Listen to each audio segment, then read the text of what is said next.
Did you know you are physically adapting to all your swiping, scrolling, and tapping? We're changing our bodies and what they're able to do through our habits. NPR's Body Electric, a special interactive series investigating how to fix the relationship between our tech and our health. Listen in the TED Radio Hour feed wherever you get your podcasts. It is a Gulf oil spill considered to be among the worst in U.S. history. After 2 weeks, why is it getting so little attention? That story and more today on The Standard.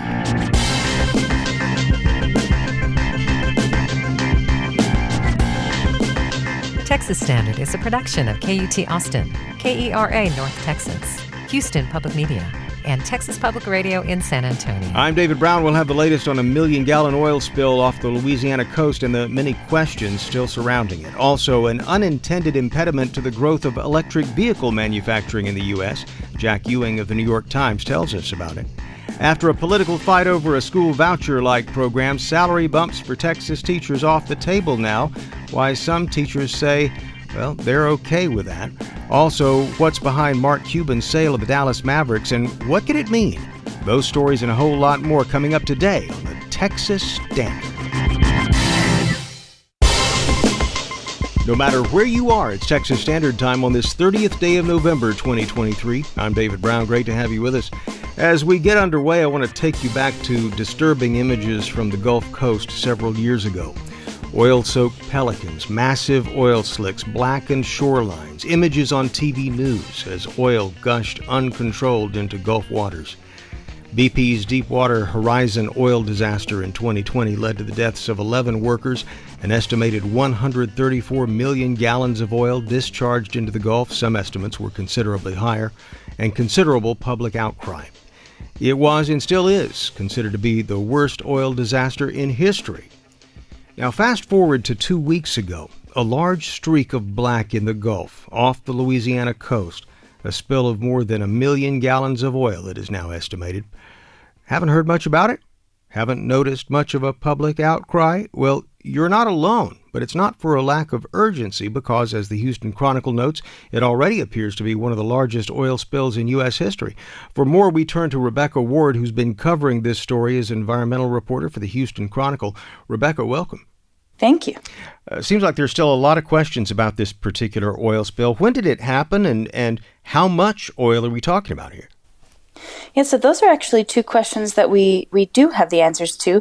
So on November 16th, Third Coast Infrastructure reported that an estimated 1.1 million gallons of Louisiana sweet crude oil had spilled into the water about 20 miles off of the mouth of the Mississippi River. Well, now, what is that company that you mentioned, and what are regulators doing to try to get to the bottom of the cause?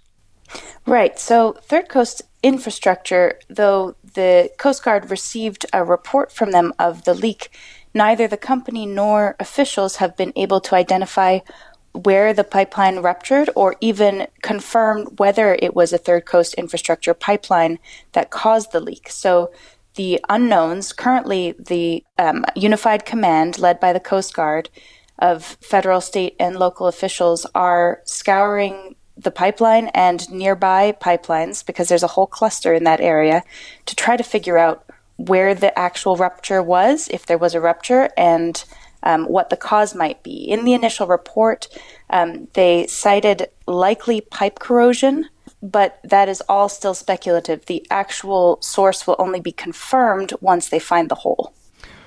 Well, I have to say I'm a little baffled by the fact that this happened. What was it? Some time ago now, several days ago. I haven't been seeing or hearing a lot about it in the news other than what I've seen in the Houston Chronicle here. Are Louisiana officials concerned? What are you hearing on that front?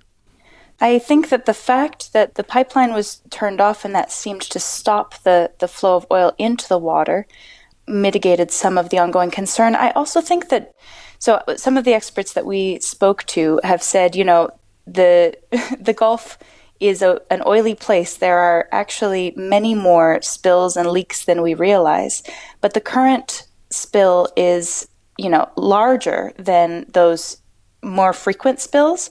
but still significantly smaller than spills like the Deepwater Horizon in 2010, which released 134 million gallons. So, both researchers and also wildlife experts think that we've our meter for what's a serious spill has gotten skewed. We've just sort of become inured to spills in the Gulf, is what I hear you saying. Exactly. And the other thing that both helped and also made this spill a little bit more complicated is that since it occurred during very strong winds and rough seas, that meant that the oil got dispersed more quickly than it might have otherwise. The Coast Guard estimated in their initial reports that 50% mixed into the water column in the first 24 hours and 25% evaporated. Now, that doesn't mean that it did not have impacts on the local wildlife, but it does mean that the oil slick visible on the top of the water was not as persistent or as large as it might have been otherwise. So, aerial photographers confirmed it was about 3 to 4 miles wide initially, and that oil on the surface can be scooped up, and it's can be alarming and very visual. Whereas when oil is mixed into the water column, one expert I spoke to said that it turns into this sort of emulsified mousse that can have a greater impact on wildlife because it tends to stay concentrated, but it's less visible. And it could take years to actually determine what sort of environmental impact we're talking about here. Of course, yes. And that's something, again, Deepwater Horizon skews our meter a little bit because it was such a huge spill that research funding went into tracking that wildlife damage over the course of years. But, with medium-sized, I would call it a medium-sized spill like this, it's not yet known how, in this particular moment, that will play out, whether there will be the research dollars to continue looking at how this particular spill has affected wildlife as opposed to the frequent smaller spills that occur in the Gulf. Rebekah Ward is continuing to follow this story as an environmental reporter for the Houston Chronicle. Rebekah, thanks so much. Thank you.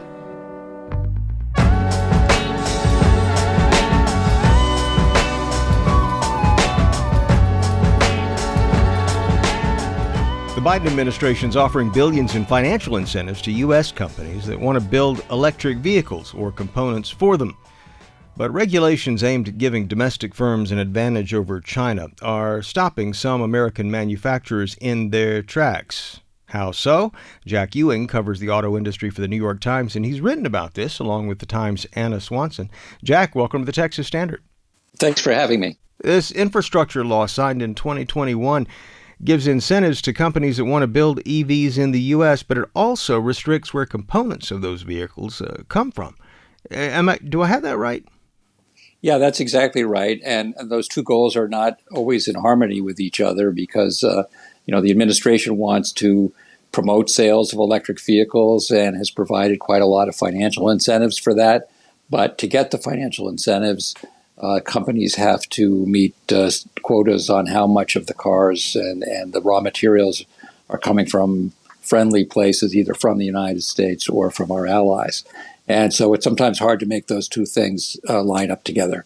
So when we're talking about components that come from China, what specifically are we talking about, and why are there no U.S. sources for them? Well, China recognized early that the auto industry was going to electric vehicles. They saw this as a chance for their own automakers who were not competitive in traditional automaking, that they could use this new technology to become automobile exporters. So there was a whole national policy behind it. And as a result, they built up a whole supply chain, particularly for raw materials. So almost graphite is something you need for all batteries. Mm-hmm. Almost all the graphite for batteries is processed in China. Nobody else can do it. Wow. Now, you write about a company that was planning a facility here in Texas to make components for all U.S.-built electric cars. But this China policy got in the way. What happened? Well, the problem is just cost. This company was planning to build a chemical that's essential to batteries to produce it, and they can do that. The problem is that the Chinese competitor then slashed the price to a point where it's very hard for the Texas company to compete. Well, does the administration recognize the problem here, and have they taken any action to address it? Yeah, well, what we're waiting for pretty soon is some ruling that will help clarify how much Chinese material that car makers can use in their batteries and in their electric vehicles. And so there's a good chance that outfit in Texas will be helped by these regulations, because the car makers, if they want to qualify for all the federal incentives, they'll have to get that chemical from the United States, not from China. But it seems like we're really playing catch up here. I mean, yesterday, Elon Musk was in an interview with the New York Times, big conference there in New York. And he talked about the fact that there really are not any EV makers based in the U.S. that come close to the kind of competition Tesla gets from rivals in China, right? Yeah, that's right. I mean, he said that 10 years or whatever, he could imagine that Tesla is the biggest electric vehicle maker in the world, and then the next 9 are Chinese. And I think there's a little bit of exaggeration in that statement. I wouldn't write off GM and Ford and so on. But the Chinese have a big head start. Their cars are very competitive. We're not seeing them in the United States, basically because of tariffs, but they're starting to export to Europe. And, that's a threat to the U.S. auto industry. And at the same time, we've heard recent statements from Ford and GM that they're sort of scaling back their ambitions for EVs, it seems. The growth rate of EV sales has slowed somewhat. They're easier to find on lots. It's taking the dealers longer to sell them. But it's still by far the fastest growing segment of the auto industry. I mean, gasoline car sales are basically stagnant. And EV sales are still growing, 40% a year. Jack Ewing co-wrote this story for the New York Times. We're going to have a link to it at texasstandard.org. Jack, thanks so much for joining us. Thanks for having me.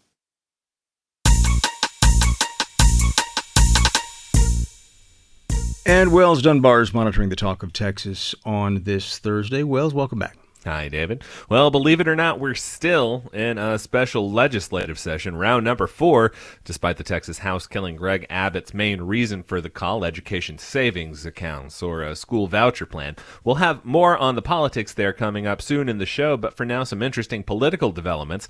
The Texas Tribune's Patrick Svitek tweets that the American Federation for Children's Super PAC has announced its first round of House Republicans it will target in the upcoming primary. 6 Republican lawmakers that voted against the plan. I guess a follow-through there on signs from the governor and his allies that they would target those lawmakers that didn't support vouchers. One reaction to the news, a tweet from Troy Mooney, who says, now that the governor is actively endorsing opponents of those who voted against vouchers, it seems diplomacy on that issue is over.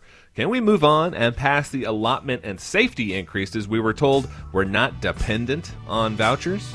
Interesting question there. And as I said, we're going to have more about that situation coming up shortly. I'll be back at the end of the show with more reactions from social media, David. And we would love to hear from you. In the meantime, look for Texas Standard on your social media platform of choice. Wells Dunbar is our social media editor, and he'll be joining us in about 35. A lot of Texas teachers have been hoping for a pay bump in the current special session, but that doesn't appear likely to happen now. Sergio Martinez Beltran tells us why some Texas teachers say that was a necessary loss, as the Standard continues.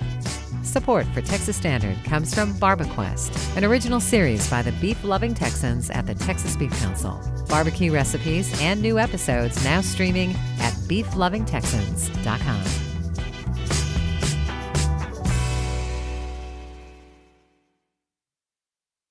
It's the Texas Standard. I'm David Brown. A federal appeals court says it will take up a Texas case of alleged racial gerrymandering next year, but plaintiffs are hoping an even bigger court will step in soon, talking about the U.S. Supreme Court. That's because there's an election coming up involving the political map in Galveston County.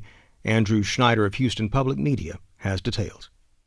The U.S. Fifth Circuit says its full bench will review the lower court's ruling against Galveston County in May. That's well after the primary for the voting district at the center of the case.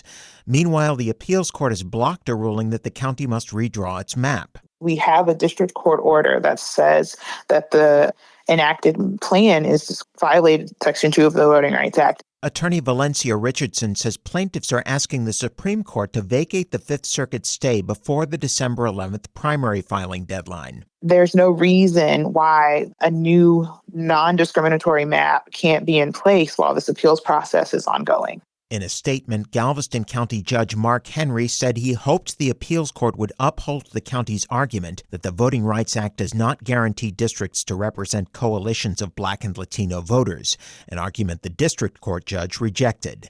I'm Andrew Schneider in Houston. Support for Coverage of Business comes from Texas Mutual, a workers' compensation insurance company committed to providing support to nonprofits, bringing positive change to working families and Texas communities. More at texasmutual.com/community. And you are listening to the Texas Standard. Many Texas public school teachers are struggling financially. Some work extra jobs to make ends meet. All year, they've been pushing the Texas legislature to give them a salary increase. And during the current special legislative session, the state's fourth, a bill would have done just that. But the Texas House killed that measure after a coalition of rural Republicans and Democrats took out a provision that would have created a voucher-like program in the state. Despite their struggles, the Texas newsroom's Sergio Martinez Beltran reports some public school teachers say that sacrifice was necessary to fight vouchers. From Monday through Friday, Raven Morris teaches reading language arts at Princeton Independent School District outside of Plano. From Friday evening to Sunday, Morris works at the Trader Joe's in McKinney. It is imperative that I keep a part-time job in order to supplement my income. As a teacher, she makes about $59,000, not enough to pay for her rent, utilities, car loan, and car insurance. So she needs a second job. I have to be pretty intentional about having days off. So I either have to take unpaid days off from Trader Joe's or I have to use my sick days here in Princeton just to make sure that I have days to recover when I need them. But it also just means I have to be really mindful of my time. Like I don't do any going out with my friends. And a measure filed by some Republicans this special session would have increased public school teacher pay. But the bill failed earlier this month. Most House lawmakers rejected the portion on it creating education savings accounts. The voucher-like program would have diverted taxpayer dollars into private schools and was opposed by Democrats, rural Republicans, and public school teachers.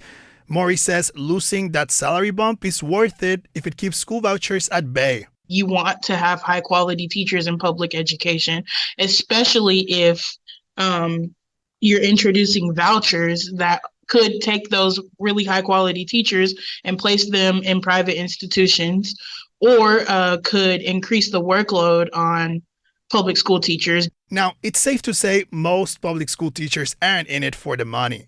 Coming into this industry, I knew that there would be an income difference. Crystal Johnson left her private sector engineering job nearly a decade ago. What I did not anticipate when becoming a teacher, besides anticipating that I would love what I do, I did not anticipate that I would struggle to make ends meet. Today, she teaches engineering and robotics at Spring Independent School District outside of Houston.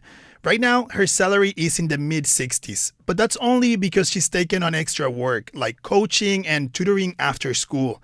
Still, things have been extra hard, especially after her husband died. I got into the payday loan cycle. Those are short-term loans with massive interest rates. Just so that I could maybe pay the utility bill and have money left over to put gas in the car to get to and from work. And it took a long time for me to get out of the payday loan cycle.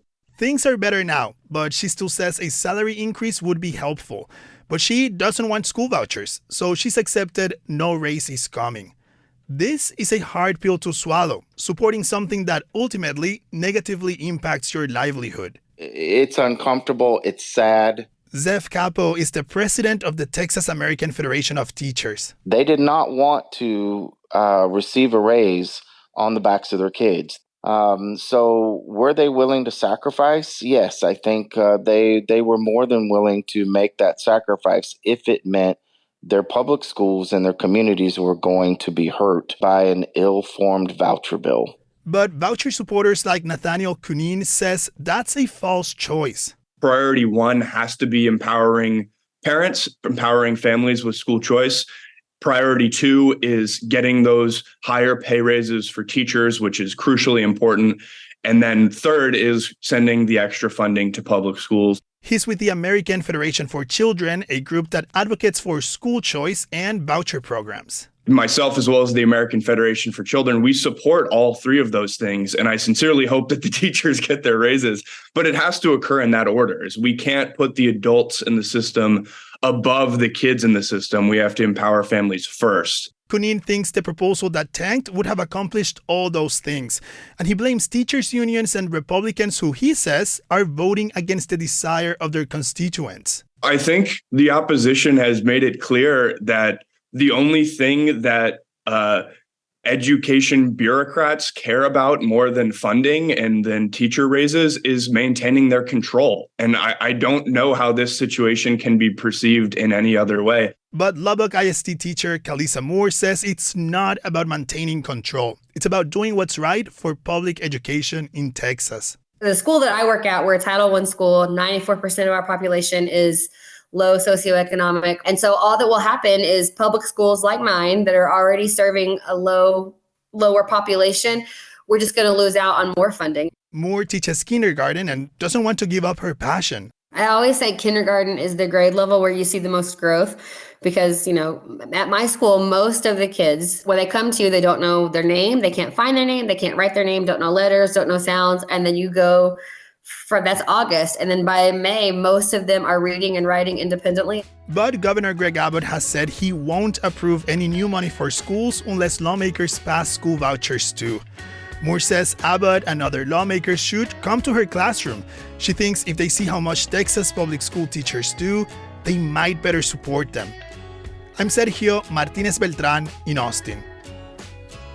Hey, listen, have you heard about Oye, Texas? Well, it's a statewide bicultural newsletter written by editors and reporters from the Texas newsroom. It's a collaboration between NPR and the public radio stations in Texas. Every week, we'll send a rundown of the most interesting news, arts, and culture stories from all across the state, compiled by and for a new generation of Texans. Make sure you check it out and tell your friends. You can subscribe at oyetexas.org. We're fast approaching 29 minutes past the hour. Texas Standard Time. Texas News Roundup's next. Support for Texas Standard comes from Enel North America, generating renewable energy with projects run by and for Texans, investing in the future of local communities, schools, and small businesses. Learn more at enelnorthamerica.com/Texas. Support for Texas Standard comes from the Texas Tuition Promise Fund. For over 10 years, helping families lock in current tuition rates and required fees at Texas public colleges and universities, excluding medical and dental institutions. TexasTuitionPromiseFund.com. From the Texas Newsroom, I'm Matt Thomas. Severe weather is moving through parts of central and east Texas today, bringing with it the possibility of tornadoes, high wind, and hail. Governor Abbott says he has pre-deployed state resources to respond to any emergency. Today also marks the official end of hurricane season. While the waters in the Gulf were warmer this summer, wind shear, high pressure, and wind currents pushed storms further out into the Atlantic Ocean, keeping big storms away from the Texas Gulf Coast. Matt Lanza with Space City Weather says it's hard to say how long the relative calm will last. Hopefully we're going into a quieter period for a longer duration, but history has shown that sometimes these quiet periods only can last a year or 2 or 3 years or something like that. Then it gets active again for another couple of years. Tropical Storm Harold was the only storm to make landfall, but it caused relatively little damage near Corpus Christi. The president of Mexico, Andrés Manuel López Obrador, made a special request to the Mexican Senate on Tuesday to allow the U.S. military to provide security training to elements of the country's Ministry of National Defense. Texas Public Radio's Pablo de la Rosa has more. U.S. military training on Mexican soil spans across more than 2 decades, according to the Mexico Violence Resource Project. Most recently, the U.S. has sent infantry soldiers to take part in one-day joint exercises over the past 2 years as part of a disaster response program. This week's request by López Obrador includes nearly 2 months of training from the U.S. military's 7th Special Forces Group, which specializes in unconventional warfare in countries across Latin America. López Obrador's request came just days after a meeting with Biden in California and after a months-long public exchange in which the Mexican president dismissed repeated calls from Republicans in the U.S. Congress for a U.S. military presence in Mexico. Violence from organized crime groups has intensified during López Obrador's administration, including the kidnapping of 4 Americans in March that resulted in 2 deaths. This is Pablo de la Rosa in McAllen. The Fifth Circuit Court of Appeals is considering the constitutionality of a law meant to restrict books from school libraries. HB 900 also requires booksellers to rate the material sold to school districts. The law was passed earlier this year, but was challenged by a coalition of booksellers who said the language was too broad and violates free speech. I'm Matt Thomas from the Texas Newsroom. Support for these Texas headlines comes from UT Health Houston School of Public Health in Austin, inviting candidates to embrace the Austin experience while embarking on a graduate degree in public health. More at go.uth.edu/bebold. 33 minutes past the hour, Texas Standard Time. I'm David Brown. Well, it's a big weekend for college football players and fans, with conference title clashes across the country teeing up the big bowl games and the national championship. And in the Big 12, Texas and Oklahoma State will be meeting for the first and final time in a championship game in Arlington. The Longhorns making their 7th all-time appearance for this title. Last conference win over Nebraska back in, 2009, I believe it was. But this is the Longhorns' last season in the Big 12 as they move to the SEC Conference next year. For a preview of the Big 12 matchup and other football action this weekend, we're joined by Corey Mose. He's a sports reporter at KVUE. That's a local ABC affiliate in the Texas capital city. Corey, welcome. How y'all doing, man? Blessed to be here. Good morning. Well, it's great to have you. Texas, number 7 in the nation, 11-1, quite a season. I think the last time they saw this kind of success was sometime back, and I think the last conference title game, 2018, something like that. Why do you think it's been so long since they've had this kind of season, and what do you think's been the driving force for the success this year? This is something that Coach Steve Sarkisian talks about, and it's just culture and, of course, big humans. So when Steve Sarkisian got the job here at UT, in his introductory press conference, he just mentioned that he wanted to bring in big humans. And he knew from his time at USC, from his time at Alabama with Nick Saban, that to win in college football, you have to win the trenches. And so once Sarkisian got here and recognized that Texas, they recruited well when it came to skill positions. You know, if you look at the recruiting classes, a lot of great running backs, a lot of great quarterbacks, a lot of great receivers, but there wasn't a ton of big humans up front that they recruited well. And so that was one of the point of emphasis for Coach Sarkisian when he got here. And he's been able to do that. And then not only that, but develop those kids into those 4-star, 5-star potentials that they had out of high school. And so that's why I feel like what's been the difference is that in the trenches, Texas has really taken that seriously in these last 2 or 3 years. Mm-hmm. And now you see the benefits of it. Talk about some of the players that have had a breakout season this year. Yeah, T'Vondre Sweat, Byron Murphy. I know last year on the defensive line, you had dudes like Mora Ojimo and Keandre Coburn, 2 dudes who got drafted to the NFL, and the questions were who were going to replace them. And now you have a guy who just recently won Big 12 Defensive Player of the Year. Talk about a replacement, huh? And then the other guy is a Big 12 D Lineman of the Year. And so that's been a big development in the breakout players because people didn't really expect or know who was going to step up in the interior D-line, or if you could trust a T'Vondre Sweat to step up or a Byron Murphy to step up.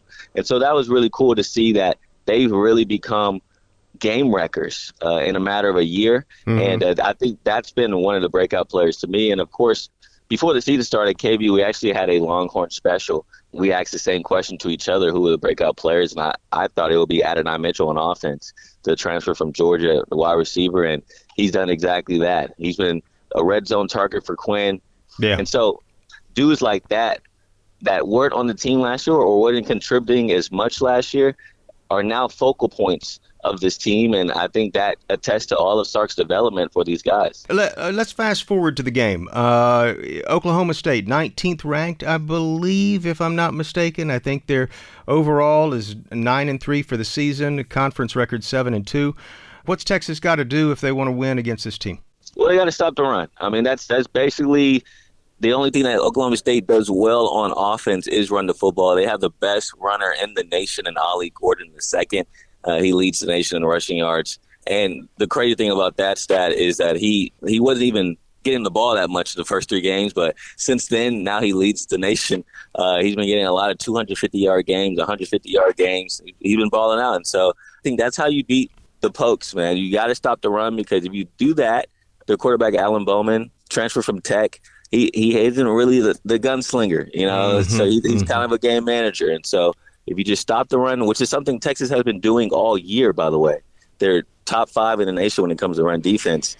So it's going to be a great matchup between the number 1 rusher in the nation and then a top 5 run defense. So I can't wait to see who wins that battle in Arlington. Well, pull that crystal ball out of your pocket. Who do you think's going to win? I think it is UT, because from the track record and history, right? There's been so many games where coming in, it's like, can they stop the run? And they do every single time. Even last week against Texas Tech, Taj Brooks was the second leading rusher in the Big 12, and they held him to only 95 yards. So, you know, they already had a big test last week, and I think that was very critical for that Texas defense to see, yeah, we can slow down a bruiser. We can slow down a team that wants to force the run and then make them one-dimensional. And I think that's exactly what they're going to do on Saturday against Oklahoma State. And I don't think it'll be close in the second half, to be honest. I think they're going to do a big fill-out period, you know, big game jitters, of course, as always.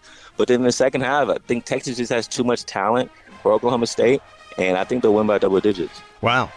Corey Moses, a sports reporter at KVUE, the local ABC affiliate in Austin. Corey, thanks so much for the update and the predictions. We appreciate it, and happy game day. I appreciate you, man. Thank you. Support for Texas Standard comes from Texas Center for Proton Therapy, offering precision proton radiation treatment for many types of cancer. More at texasprotons.com.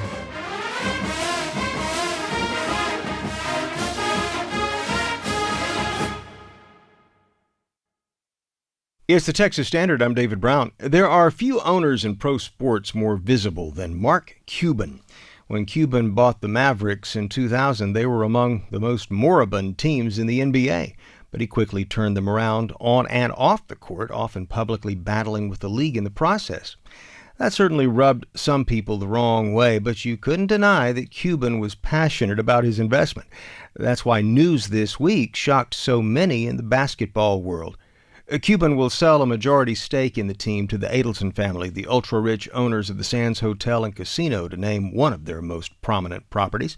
The Adelsons' investment in Texas could make big waves beyond basketball, however. And joining us now to tell us more, the Texas Standard's own Michael Marks. Hi there, Michael. Hey, David. Tell us a little bit more about details of this deal. What's known? Sure. So Cuban is retaining some ownership of the Mavericks, but the team will mostly belong to the Adelson and Dumont families once this deal goes through. Miriam Adelson is the wife of the late Sheldon Adelson, who died in 2021.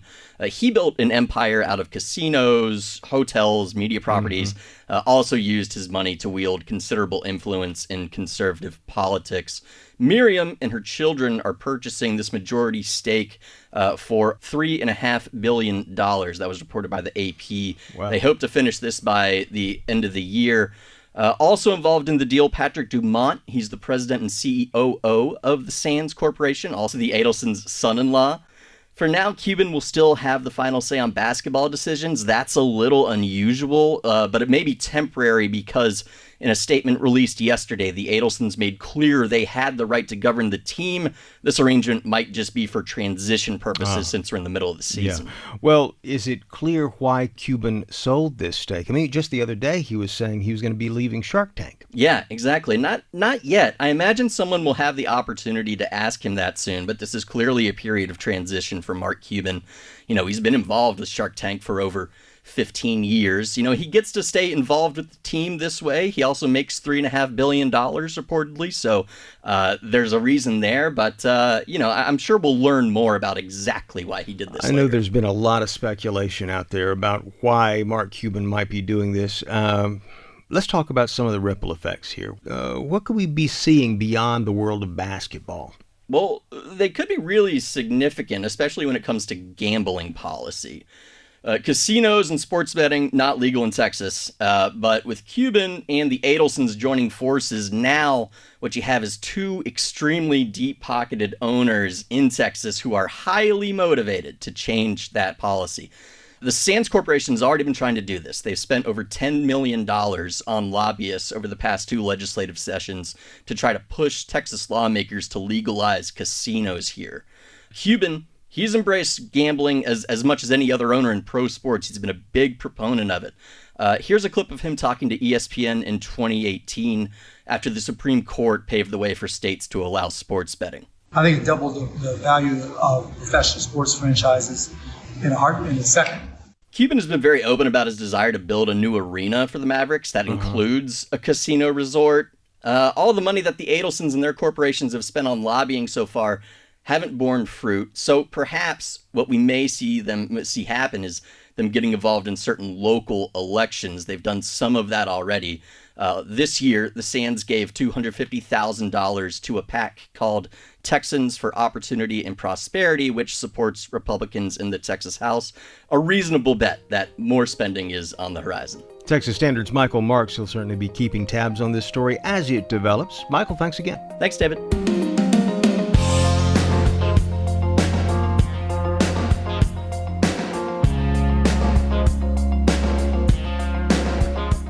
Texans are about to experience their first El Nino winter in 5 years, and that could spell cooler and wetter weather for much of the Lone Star State. While the forecast comes as a relief to some after a brutal summer, those with gardens are starting to take steps now to make sure their plants are winter ready. Joining us with more on best practices, Larry Stein, Texas A&M AgriLife Extension Service horticulture specialist and professor. Professor Stein, welcome to the Texas Standard. Great to be here. Well, now, what are some of the things that we should be considering when preparing a garden, especially for a cold winter as they're predicting? Well, the good news is the wet. That's been what's lacking. So if we get wet, that's going to help our plants be able to withstand the cold much better. Well, there's some crops that do better given what we've experienced over the past summer and given Texas weather in general. I mean, it's one thing to get them planted, but then you try to keep them going. Well, yeah, and that's been the challenge, having enough water to make that happen. And so what I would tell people is if you just planted stuff, make sure that it's well watered. Going into a hard spell is the main thing that we think about. Oftentimes we think the plants, it rained 2/10, but that didn't really help your plants. Yeah. Now, I said crops a little earlier because I tend to think that a lot of folks have, gardens for vegetables and that kind of thing. What would you recommend to someone thinking about, okay, I want to get something going so we can stock up the kitchen in spring or summer? Well, so right now we're in the cold crop season. So we have cabbage coming in, broccoli, cauliflower, and that can take a little bit of cold. I mean, we're down to, say, 28 to 30. But if it's going to go lower than that, then you might need to put a slight blanket over the top just to prevent it from freezing the crop itself. Well, let's talk a little bit about what people should be thinking about when it comes to protecting those gardens, because you know what happens. You get the forecast and everyone hits the Home Depot. Buying up tarps, right. And a lot of them are real heavy. So what should you be looking for? I mean, is there a particular kind of material that's good, or what should you have on hand? Is it just everyday blanket work, or what? Yeah, it's any kind of blanket, any kind of covering. And what you're trying to do is you're trying to trap the heat from the earth. Everybody thinks you need to wrap the plant up. Well, the main thing is you cover it, and then the heat from the earth goes up to the blanket, comes back down, and that's how the plants stay warm. The other big factor I would tell you, though, is about tropical plants is the main thing we're concerned about. So a lot of people have citrus trees in their backyard or whatever. Right. That's the ones that we're really concerned about this time of the year. They can take a light freeze as well, 28 degrees, but once it gets much colder, then you need to think about, again, covering the top if you can. Well, now, what's the biggest mistake that you hear about people making that can really sort of hurt your garden during these cold months? Well, so the biggest mistake people make is, they go out there and they spray their plants with water, thinking that that's going to save them. But in reality, if you just spray them with water, that makes them freeze worse than had you not done that. So what I would tell you to do is make sure the plants are well watered, the ground is wet, and then you cover it with whatever material you have, and then that will reflect the heat back down, and you should be in good shape. Well, now, Professor, are there any plants that maybe you'd say get those out of your garden completely, or maybe some you should bring in during the coldest weather? Well, yeah. So, I mean, right now it's cool season crops. So we think about the cold crops. You think about spinach, lettuce, beets, onions are planted right now. So all that can take the cold, but it's the warm season crops that are going to stop growing. And so you take those out. So things like tomatoes, squash, things like that, I mean, they're not going to do well anyway. So yeah, go ahead and get those out of your garden and let the cold season crops persist and remain. This is helpful stuff. Larry Stein is professor and horticultural specialist with Texas A&M AgriLife Extension Service. We're going to have more winter weather gardening tips over at texasstandard.org. Professor, thanks so much.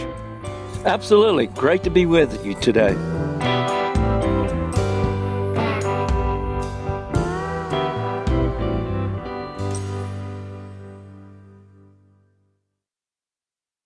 It's the Texas Standard. I'm David Brown. Well, a new iPhone feature designed to make it easy to share your contact information just by raising your iPhone is attracting what Apple considers to be unwanted attention from law enforcement and the media. Concerned officials claim that name drop could send your information accidentally or to someone you don't want to have it.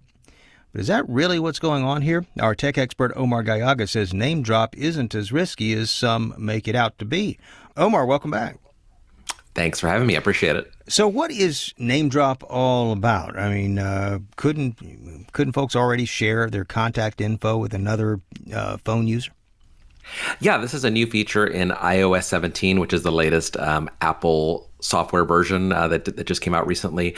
And yeah, you could do that with AirDrop. This is actually part of AirDrop, and you used to be able to just, say, hey, I want to AirDrop my contact information to the person across the room. Yeah. The difference is with name drop, you have to actually tap the phones or put them within an inch of each other, get them close together.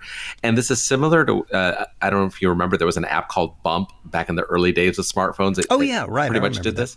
Mm-hmm. Yeah, so it's basically the same concept, and it's taken this long for us to get this as a standard feature in iOS, but it's basically you kind of put the phones together, and it gives you the option you want to transfer a photo, you want to transfer your contact info. I think it's using the same kind of technology, the near-field technology that you have with, like when you scan your credit card with your phone. You know what I'm talking about at the checkout counter? NFC, absolutely, and it really only works on the top of the phone. You're going to have to, put the top of the phone near the other device. Okay. That's basically what it is. And now this comes standard on iOS, on iOS 17. And it's enabled as on, which is really where kind of the uproar started, was that this is a feature that is automatically turned on. Yes. Yeah. Okay. So what's got law enforcement so interested here? I understand that some agencies have actually sounded an alarm warning parents. Yeah, mostly on Facebook, which has become sort of the watchdog of like, hey, watch out, this is happening. You need to be careful. The Oakland County Sheriff's Office, we think this is where it originated from. They posted something on Facebook on November 26th saying, hey, Apple turned on this feature by default. You better watch out. You probably want to disable it. And a bunch of other police departments across the country picked this up and posted it as their own. And I think the red flag for a lot of people was that they put a warning at the end saying, make sure your kids' phones are not, don't have this enabled, make sure that this is turned off, kind of sounding the alarm of like, hey, parents, you need to watch out because this is something nefarious that could affect your kids. But again, even that seems a little overblown once we've taken a closer look at how name drop actually works. I was going to ask about that because Apple and the tech journalist community, lots of folks saying we're just not at risk. Why not? Because of the proximity that the phones need to be or the devices need to be. This also works on Apple Watch, by the way, which we haven't mentioned. But the phones need to be right next to each other. They both have to be unlocked. And even then, it gives you a pop-up saying, hey, do you want to receive or send information or not? And you can just quit out of that or just say, I only want to receive, not send anything.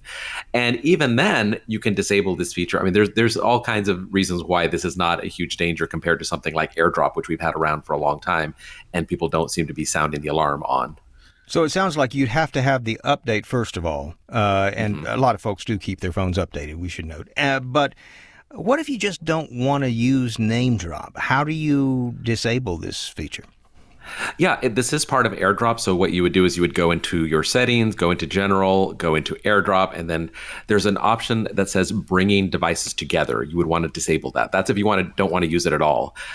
If you don't want to go through all those menus, you can just swipe down on your main phone screen and just type AirDrop, and that'll bring it up as well.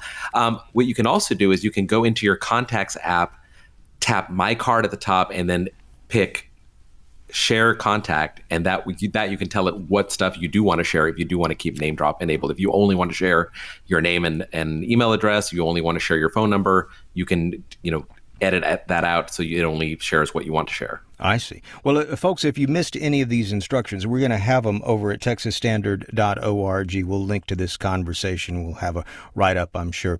Omar Gallaga writes about tech for Wired and other publications, and you can hear him each week right here on The Standard. Omar, thanks so much for joining us. Thanks, David. I sure appreciate it. And you're listening to the Texas Standard.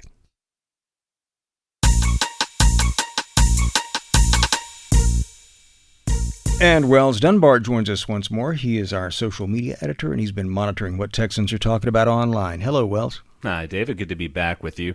Well, as I was talking about at the top of the show, some reactions to the ongoing fourth special session of the Texas legislature, still ticking, although the main reason for that call by Governor Greg Abbott, his push for educational savings accounts or a voucher plan, apparently being dead in the water. Many folks still rejoicing that news. On our Facebook page, Jerry Harp says that with his endorsement of challengers to Republican representatives that opposed his voucher plan, Abbott is trying to give CPR to his voucher zombie. Let's put a stake in its heart, he says. Meanwhile, also on Facebook, Sean Lowry decries $2 million in unfunded special ed funding for the state, which has been going on for over a decade under Abbott. Now he wants to give money away so corporations can make money.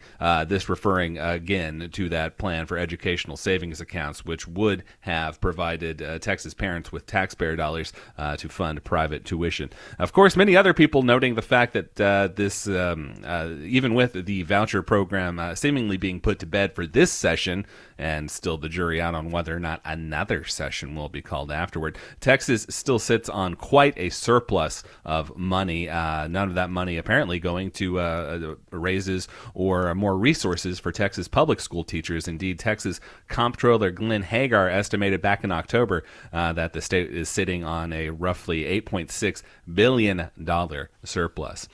So interesting developments and context there for this ongoing fight in the Capitol. A little less important, but another slice of life there under the pink dome at the Capitol. A little conversation about the Christmas tree situation in the Texas House. There's a Christmas tree situation? Yes.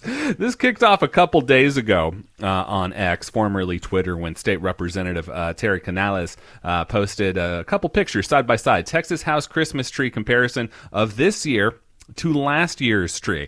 On the left, we see the current tree, approximately 12 feet, I understand, but standing on a forlorn-looking wooden box, kind of a little bit like Charlie Brown's Christmas tree, compared to how it looked last year when it was a towering 20, 30-foot ornate number. The backstory here, it may not be it may not be revenge for the House voting down the school voucher program, but again, last year the House was not in session during that time. So that may explain some of it. And Sergio Martinez Beltran, Texas Capitol reporter for the Texas Newsroom, heard from him earlier. He says it's not as bad as that one photo made it out to be. He can confirm that the current Christmas tree in the House chamber is about 12 feet tall. There's two other trees on the side of the House chamber, but they're small, about his height, he says, without the wooden box underneath them. So are they Grinching out there? Who can say? But yeah, you can never put politics aside in these situations, I suppose, David. Wells Dunbar continues to monitor the talk of Texas. Alas, we're out of time for today's program, but you keep up the news 24/7 over at texasstandard.org, and make sure to look for us on social media. Wells is looking for you. We'll be back here tomorrow. We hope you can join us. Support for Texas Standard comes from the Texas ABLE program, a tax advantage savings program helping eligible Texans with disabilities save for the future. Learn more, including how the program works with certain public benefits, at texasable.org. Philanthropic support for Texas Standard comes from Casey and Scott O'Hare, the Winkler Family Foundation, Lynn Dobson and Greg Wooldridge, Adrian Killam, the George Huntington Family, and the Cynthia and George Mitchell Foundation.